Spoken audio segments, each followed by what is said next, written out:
Aldous Huxley's seminal classic Brave New World was published in 1931 at a time when eugenics was a rapidly increasing talking point within American politics and the Third Reich was gaining power. The 1927 Supreme Court case Buck v. Bell legitimised many of the eugenicists' concerns on the purity of the populace, and as a result, those seen as mentally deficient in a Virginia home were forcibly sterilised. Throughout the early to mid-1900s, eugenicists would prevent women, specifically white middle to upper class women, from acquiring birth control to ensure that the correct individuals branded as fit to breed were the ones propagating the American family, and those considered unfit, lower class, prostitutes, or basically anyone of colour, were subject to strict immigration laws, compulsory sterilisation, and careful funding of birth control and family planning clinics in specific areas with poorer individuals and those on welfare. In the UK, the Eugenics Education Society was founded in 1907 by a 21-year-old widowed social reformer, Sybil Gotto, and continues to exist to this day under the name of the Galton Institute or Galton Institute. Leonard Darwin, son of Charles, encouraged quality not quantity of childbirth during his tenure as the company's president during the First World War, perpetuating fears that the dropping birth rates within the middle class constituted as a national danger. Much like their counterparts in America, core principles were focused on rooting out those considered unfit to procreate, and particularly after the end of the Second World War and the British Nationality Act of 1948, which allowed individuals from Commonwealth countries to immigrate to the UK, they became obsessed with the rapidly changing racial diversity of the country. Brave New World combines the various tenets of eugenicists of the time, emphasising the strengths of indoctrination and social conditioning in the way the society of the novel is created and maintained. People are repeatedly informed that their class is superior to the others, and a drug called soma is used to eliminate any negative emotions in the populace. 70% of women are part of the Freemartins, forcibly sterilise women in accordance with government policy. Outside of the world state, there is a savage reservation, where individuals continue life as we know it beyond the authoritarian command of the government. But it is not without its own problems. So what does this have to do with We Happy Few? Well, in the course of replaying the game, I was going about my business in the underground and entered into a fast travel sequence, just before the screen faded to black, cutting Arthur off mid-chatter I might add. Arthur quoted a line from Brave New World. And this made me stop and think. Why does Arthur know this line? Why would he even be allowed to know what Brave New World is? Arthur was born in 1934, tragedy struck in 1947, when the Germans demanded that the children of Wellington Wells be sent away, and he began taking joy to forget his past in 1951. Since censorship is rife in Wellington Wells, and given that Brave New World is a warning on the dangers of the exact kind of society that we see in We Happy Few, it strikes me as deeply unlikely that Arthur would know what an epsilon is. The reason this stuck out to me so much is that it's endemic of a much wider problem that We Happy Few has. The game is far too preoccupied with admiring the works it's based upon instead of crafting an experience that is actually interesting and enjoyable to play. I am not going to be kind in this video. Back when I made my original video on this game, I stated that you shouldn't purchase the game in the state that it was in, and 3 years later, that remains true. The game can be picked up at a much cheaper price now, and it is available on Game Pass, but in all honesty, 3 years have done very little to fix We Happy Few's many deeply ingrained issues. There will be spoilers straight from the off, but one thing I would like to make very clear before I start is that this video is based only on Arthur's arc, which constitutes as Act 1 of the game, and clocks in between 15 to 20 hours depending on how thorough you want to be. I will not be talking about Sally and Ollie's acts because quite frankly by the time I finally finished the utter behemoth of Act 1 I was done with this game.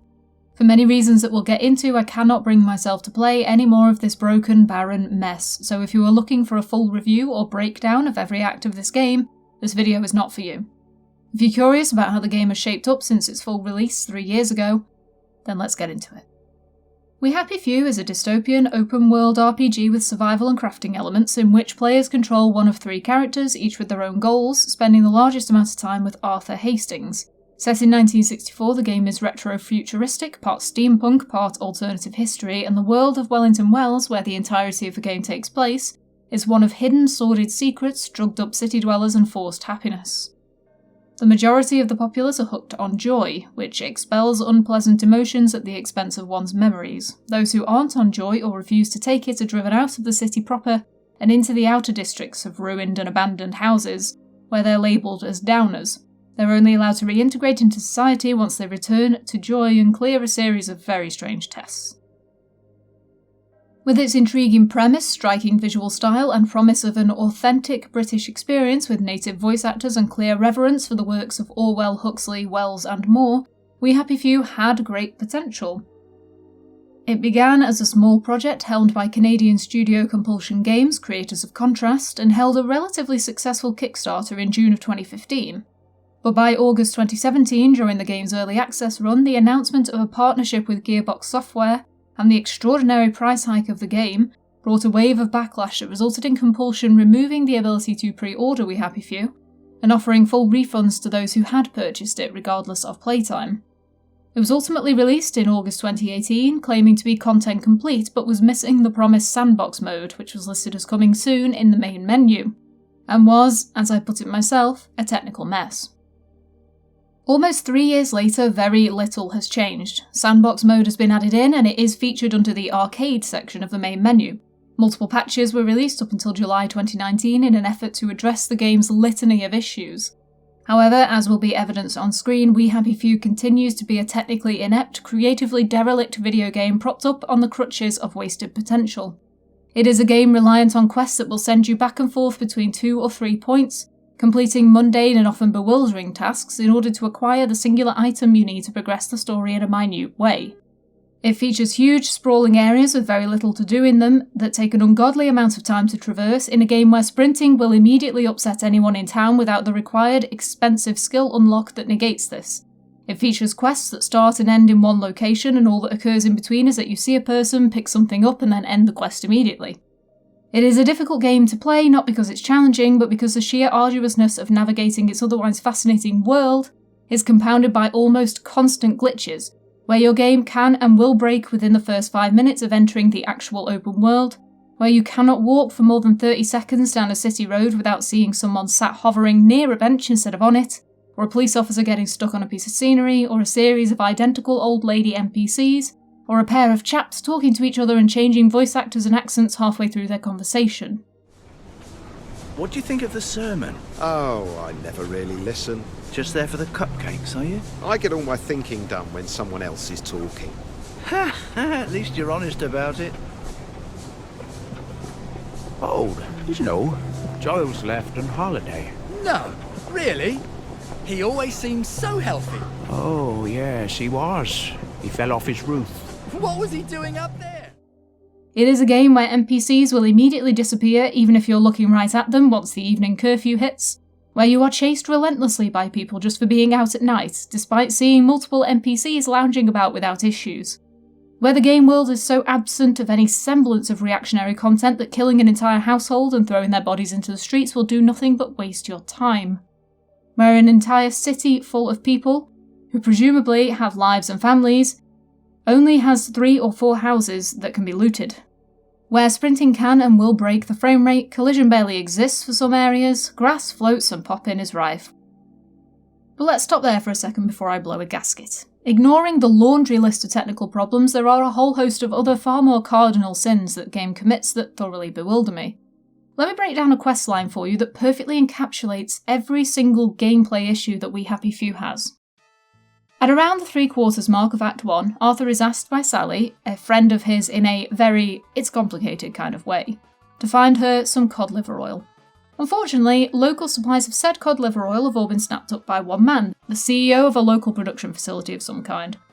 For some reason, this chap has been keeping it all to himself, so in order to get some, you're going to have to find a way into his facility, track down his secret stash, nick a bottle, and scarp her. No problem. So we make our way to the facility, and at the door, Arthur announces that he is a reporter and wants to interview Mr. CEO. Got a press pass? Asks the door Bobby. No, we do not, so now we need to go and get a press pass. In order to do this, Arthur conveniently remembers that he used to be a journalist, so maybe if he goes back to see his old boss, she'll give him his job back and voila, press pass.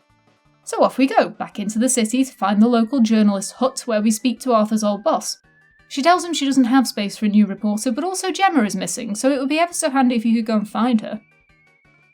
So off we go to Gemma's house to see where she is, as she hasn't been heard from in several days. Apparently she was working on something big, but as we reach her house we see the alarm is going off and someone has broken in. So in we go and we find a couple of robbers trying to bust into a locked room. Do we fight the robbers? No, they run off upstairs and get instantly blasted by the security system.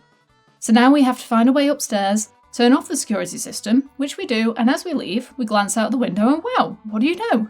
There's Gemma just heading home. And as she approaches the door, she's grabbed by a pair of doctors who insist she's off her joy and drag her away, all while Arthur stands there and watches. Well, shall we rescue her and maybe borrow her press pass? No. Arthur instead heads downstairs, sees a couple of doctors inside Gemma's house, and hurries into the study and locks the door behind him before they can catch up. Is the press pass in here? No, actually, but all of Gemma's research into some workers' issues in the sewers is pinned up on the wall. So Arthur decides that rather than help rescue Gemma, he'll finish her work for her, and his old boss will have to give him his job back, and voila! Press pass. So Arthur follows the clues of Gemma's work, by which I mean he heads to the one specific hatch in the city that isn't a fast travel point and sees that there's a broken pipe in there, surrounded by workers who won't let him enter the hatch. So he patches up the pipe, but bollocks it up and it explodes, knocking out the workers. So then he enters the sewers and starts wandering round, fixing a bunch of shit along the way, and eventually finds his way into the lower areas, where he is chased by a lunatic in a jubilator and has to flip 3 power switches to enter a door where he stumbles into a slightly more open room where another worker is trying to climb up the shaft to get away from said lunatic, and after throwing a shot grenade at said lunatic, he gets told by the other worker that the conditions down here are a bit shit, which allows him to finish Gemma's work, go back to the press office, hand in Gemma's work and take all the credit, get his old job back, get a press pass, and then we go back to the facility, show off the press pass, go inside and get in the lift. And after all that, we reach the next floor down, and Arthur says, I'm not sure the workers here will have the same respect for a press pass as the bobbies did. Then why, Arthur? Why did we go to all that trouble to get it? Why couldn't we just break in another way? Or bluff our way in some other way? Why couldn't I use the boiler suit that I've been carrying around for 10 hours and claim to be helping out with a motoline spill? Why couldn't they just build a man-sized vent in the outer wall and let me sneak in? Why couldn't I hack this door when I can hack so many others? Why couldn't I just rescue Gemma? Why am I doing all this to get some bloody cod liver oil in exchange for a letter of transit to get over the bridge to the fancy quarter of Wellington Wells, where we established hours ago that we could have also got a letter of transit from an old printing office back in the first area of the sodding game? Why? The whole game is like this. It is busy work upon busy work, and after 17.5 hours of this shit, I was done. Another far more annoying example is the Simon Says / Lightbearer quest.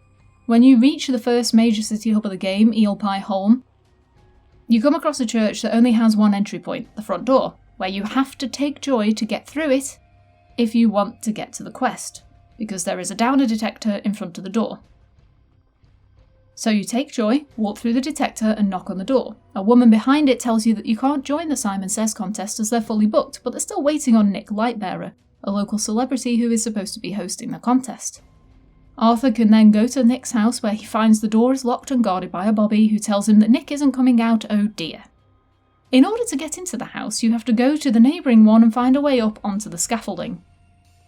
So, every single sodding time you want to enter this house, you have to climb up this scaffolding, make several jumps, and if you're not wearing the boiler suit, you then have to hide or run from these patrolling balloon things.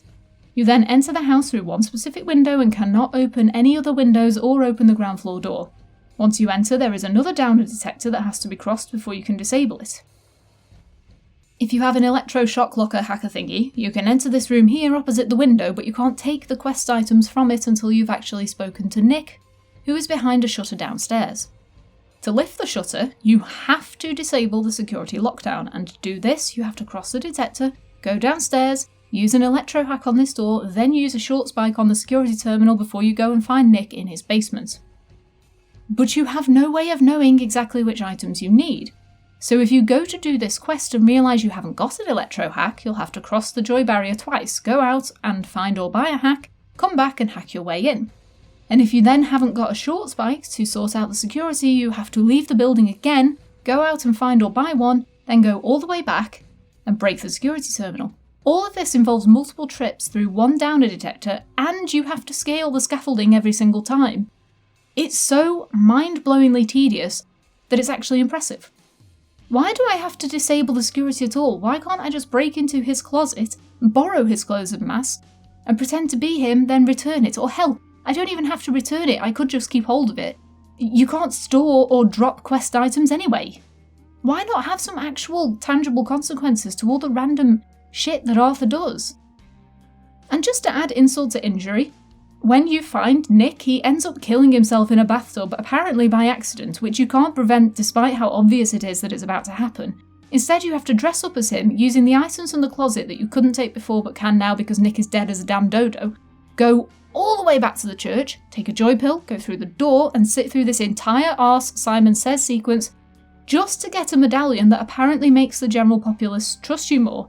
But as far as I'm concerned, the bloody thing does absolutely jack-tossing, shit-piling bollocks all because not once in the entire rest of the game did anyone mention it, point it out. It didn't change how quickly they reacted to something untoward, nor did Arthur ever bring it up, show it off, or anything like that. It isn't something you can actually equip either, it's added to your quest items, so it can't be dropped or stored, and it cannot be manually equipped. It just sits there, utterly and completely useless, so unless I seriously missed something, or it is supposed to be equipped and my game just glitched, why the hell did I do all this?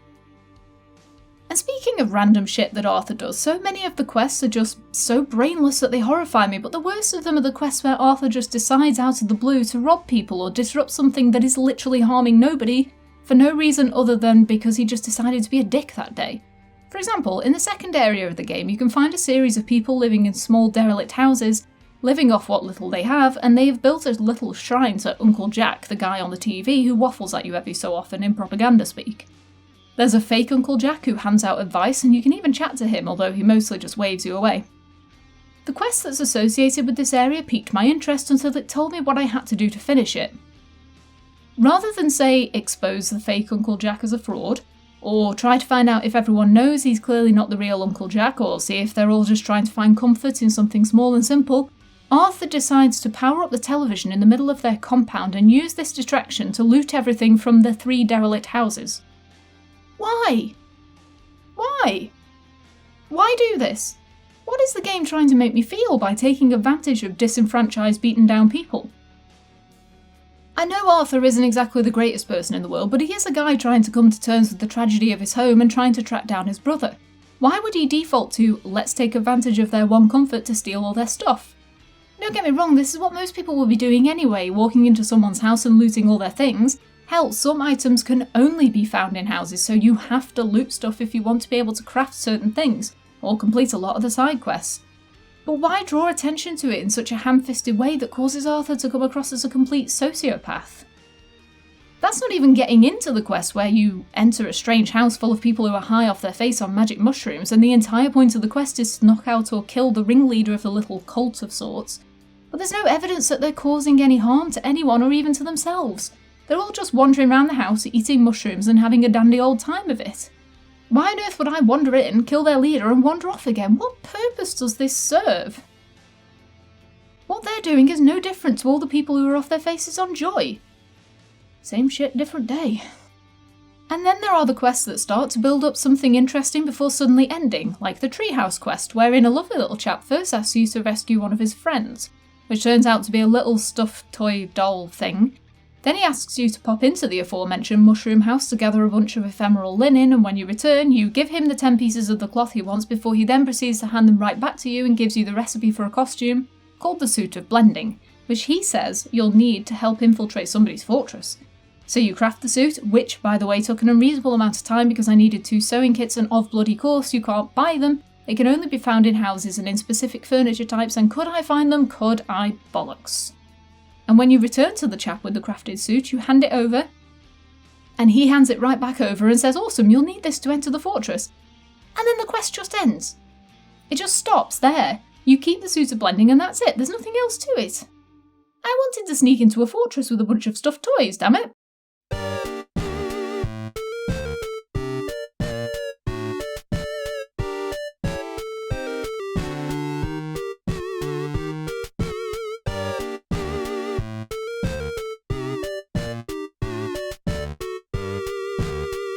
Unlike Metal Gear Solid 5, a game which gives you far too many tools to solve a problem that can generally be fixed with a silenced pistol, but engaging in the extra tools can create endless loops of fun, We Happy Few is a game that gives you a great range of tools and options to solve a single problem that can only be solved in the one very specific way that the developers want you to solve it in. It's been confirmed that the game was originally meant to be far more linear than it ended up being, and when it comes to the design of its quests especially, this definitely shows. Beyond all of these basic gameplay flaws, there are also mechanics implemented into the game that are completely worthless. There's a food poisoning mechanic where you have a chance of getting food poisoning and vomiting if you eat rotten food. But regular food is so rife that there's never any reason to eat rotten food unless you deliberately want to see what happens. Not sleeping for a long enough time causes you to weaken, but at least on normal difficulty it makes no clear difference to movement speed, combat, stealth, or any visible issues at all beyond a permanent red marker in the top left. There's an armour mechanic, but as far as I can tell there are only 4 items in the entirety of Arthur's campaign that provide any armour benefit at all, and the armour they provide is so low that it isn't worth it. The stealth continues to be broken, this being a game where you can confuse an angry person with a giant red triangle over their head by simply crouching down in front of them. Going out at night is supposed to be a risk-reward mechanic, but as long as you stay crouched down, then regardless of what suit you're wearing, nobody will actually notice you. NPC reactions are painfully excessive, there's very little leeway given if you accidentally climb over something or crouch inside of someone, as even if you stop doing the bad thing, they will almost immediately turn hostile on you regardless. Sometimes simply being spotted trespassing is enough for NPCs to start branding you a murderer, shouting, "There he is!" claiming you have blood on your hands even if you're in a brand new part of the world where no one knows who you are, and you have yet to kill anyone in literally the entire game. And even if you have killed someone, it doesn't matter anyway, because there are no consequences for committing murder. Arthur likes to make little quips to himself when he kills or stuns people, but beyond that there's no reason to not go on a murderous rampage. Short of it just being a waste of time, better spent browsing Reddit while you run 1,000 meters across an empty, barren landscape to go back to a guy who then proceeds to send you 1,000 meters back across the same empty, barren landscape. And woe betide you if you happen to complete a different part of a different quest on the way, especially if said quest is part of the main story, because this game really loves to just randomly change the quest that you have tracked at any given moment without your approval. And there's a clothing mechanic that means each time you enter a downer area you have to go into the menu to equip the appropriate type of clothing, otherwise you'll piss people off and have to run away from an ever-escalating conga line of folks shouting about you being a murderer, even though you've literally only just entered the area and forgot to wear the suit that has the fucking holes in it. Can you use the aforementioned worker's boiler suit to go to areas that are otherwise off-limits to normal civilians, like the suit's description suggests? Yes, but also no, but mostly no. I only ever found one specific area where wearing the boiler suit prevented immediate hostility, and that was the scaffolding around Nick Chuffing Lightbearer's house. I'm not sure if I can really overstate this enough, but We Happy Few is quite simply one of the most tedious and frustrating games I've ever played. There are areas that are enormous in scale but have nothing in them and only one fast travel hatch, meaning that if you want to explore or complete multi-part quests you have to run from place to place at a leisurely speed, since you can only sprint in short bursts. Doing anything at all feels like such a tremendous chore, and there's nothing in between point A and point B, so as a result, there's no incentive to explore. The overwhelming majority of your playtime will just be spent traversing an endless and empty environment. This is what I mean when I say that the game was so preoccupied with showing reverence to the works it's inspired by. It's so determined to make sure that you know it too has read 1984 and Animal Farm and Brave New World, that it forgets to make itself even remotely decent or enjoyable to play. If Compulsion Games were deliberately trying to make the experience of We Happy Few feel just like that of the Downers in its own world, then congratulations, they succeeded. Because never in my life has 17.5 hours of a game largely spent traversing increasingly asinine and barren locations felt so appropriately boring. I am genuinely sorry if you enjoy this game. Remember, your enjoyment of something isn't affected by someone else not liking it. But there is so much wrong with We Happy Few, so many bugs that haven't been fixed in almost 3 years, so many bizarre and challenging game decisions, I just can't bring myself to play Sally or Ollie's acts. And what bothers me the most is that very much like Thief 4 or Get Even, there is a good game deeply, deeply buried somewhere beneath all the terrible decisions. There are moments where We Happy Few truly shines, especially its opening sequence and the close of Arthur's act. Along with the world's history, the story, and the visual design, which is genuinely fantastic. If it were a movie, I'd say it was an honest love letter to mid-20th century dystopic fiction. But We Happy Few is a video game, and it is not a good one at all. There are hints of light in the dark, but they are quashed by endless bugs, general performance problems, and a Frankenstein game design that tried to marry its originally much smaller premise with an ever-expanding mass of audience expectations for what an open-world survival and crafting game should be. During E3 of 2018, it was announced that Xbox Game Studios had acquired Compulsion Games, so perhaps the future will be a little brighter with whatever they choose to pursue next, given that they previously raised the money to create Contrast by providing third-party work on other titles. I think the biggest fault of We Happy Few is that its increase in scope and scale came at the cost of the vision that the team had, and as pressure mounted to create a bigger, better experience, the original simplicity of a town harbouring a dark secret was lost. Perhaps they'll get the chance to create a sequel outside of whatever stranglehold Gearbox may or may not have had. Perhaps Gearbox only provided extra funding and all the problems with the game are entirely down to Compulsion massively overstretching themselves. This is a game spread as thin as cold butter on stale bread, and it feels like that to play. But the stark contrast between its gorgeous design and its equally abysmal mechanics and interactivity is indicative of a company pushed into something that they didn't want to do in the first place. I hope the future is bright for Compulsion. Just like Get Even's developers, the Farm 51, who are now working towards the July release date of their newest game, Chernobylite, I genuinely do wish them the best for their future endeavours. Both Contrast and We Happy Few are good springboards from which to generate an even better game in the future, but if there's one thing I would caution against, it's diving too deep into the expectations of the gaming audience. Audiences don't always know what they want, and they certainly don't want the best for your studio for the most part. Take it from someone who loves StarCraft but hates real-time strategy games. It's not always wise to add something to a game just because all the cool older games are doing it too. Hell, 7 Days to Die is still in early access even after all this time, and some companies don't know when to stop, where others don't even know how to start. Just one last little thing though. If you're going to have an NPC singing Daisy Daisy whilst I'm searching this house for a slightly mad guy's missing puppet, could you please make him stop singing after the first time, or at least take a breath between renditions? Anything but this endless, monotonous, bloody drivel. I'm half crazy. Didn't we go to school together? Miss Bing's class. It's nice to talk. It's good to talk. Give me your answer, do. I'm half crazy. It won't be a stylish marriage, for I can't afford a carriage. But you'll look sweet upon the seat of a bicycle built for two. Daisy, Daisy, give me your answer, do.